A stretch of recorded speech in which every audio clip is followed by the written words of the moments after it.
I'm Christine Frizzau on Capitol Hill, where the Trump administration's aggressive approach to U.S. immigration policy was front and center. This as a federal judge in Pennsylvania has just sided with the president on his use of the Alien Enemies Act to deport Venezuelans he says are part of a criminal invasion. It is the first time the White House has received support from a judge for his use of the controversial law, but that same judge also insisted individuals must have time to challenge their deportations.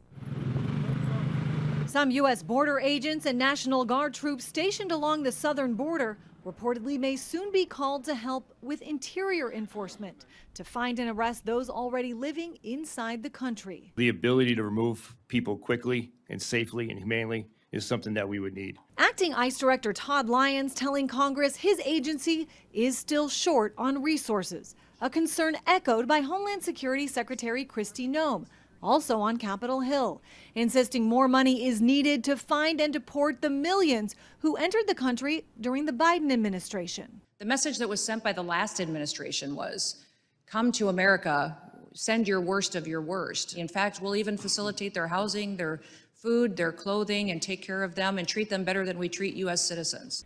The Trump administration has already asked for about $45 billion for ICE to expand its detention capabilities in the country, a number slammed by Democrats who used the hearing to criticize immigration policies carried out in the last few months. I'm glad you found time among your many photo ops and costume changes to testify about why President Trump is seeking more taxpayer dollars. The March 15th flight filled with migrants and sent to El Salvador, a top issue for Democrats who argue many were wrongly deported, including a Venezuelan makeup artist. The only evidence your department has presented to justify his imprisonment is that he had two tattoos, one that said mom and one that said dad. Others condemning the recent deportation of children with their undocumented parents, including a young child with stage 4 cancer. 2-year-old American citizen.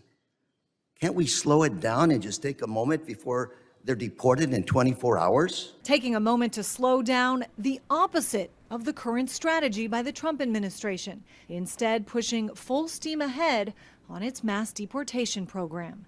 I'm Christine Frizzau reporting.